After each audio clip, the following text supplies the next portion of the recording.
او میرے چاندو میرے پیارو کوشش کرنا کسی کا حق نہ لے کے جانا.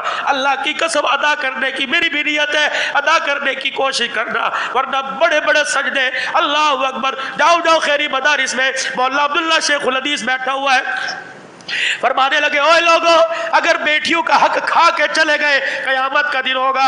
جاؤ سرحد کے اندر اللہ کا ولی بیٹھا ہے, کہنے لگا اوے لوگو اگر بیٹیوں کو حق نہ دیا کھا کے چلے گئے قیامت کا دن ہوگا. یا اللہ یہ کون ہے؟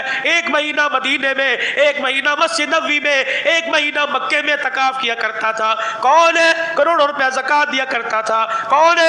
دنیا اس کا نام بھول گئی, اسے الحاجی صاحب کا کرتی تھی. اس کا کی دکان کا نام ہی مکہ مدینہ کلا تھا. اس تھا بڑی نیکیوں کے پہاڑ لے کے آیا. اللہ فرمائے گے اسے میرے پاس لے کے آؤ. جب اللہ جل شانہ کے دربار میں آ جائے گا, اللہ اکبر, اللہ فرمائے گے کتنے بیٹے کتنی بیٹیاں تھی؟ یا اللہ 4 بیٹے 3 بیٹیاں. کیا برابری میں حق دے کے آیا تھا؟ یہ میرے قرآن, میرے دستور, میرے قرآن کے قانون کے مطابق حق دے کے آیا تھا. جب سر جھک گیا اللہ فرمائیں گے لاؤ اس کی بیٹی کو. اللہ فرمائیں گے لاؤ اس کی بیٹی کو. مل چلی چھوٹی بڑی آئے گی. اللہ پوچھیں گے تیرے باپ نے تیرا حق دیا تھا؟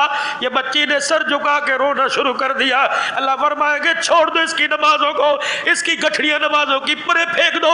اس کو بچیوں کا جو حق تھا وراثت کی ضمیر جتنے حصے میں تھی, فرشتوں اس کے ہاتھ میں ایک تسلا, اس کے ہاتھ میں کسی, اس کے ہاتھ میں پھوڑا پکڑاؤ. اس کو وہ وراثت کے حق کی ضمیر تحت الثرى سے لے کر آسمان تک ساری کی ساری مٹی دابڑوں میں تسلوں میں اٹھا کے لائے اور لا کے میرے میدان معاشر میں رکھے. تب میں اس بندے کا حساب شروع کروں گا.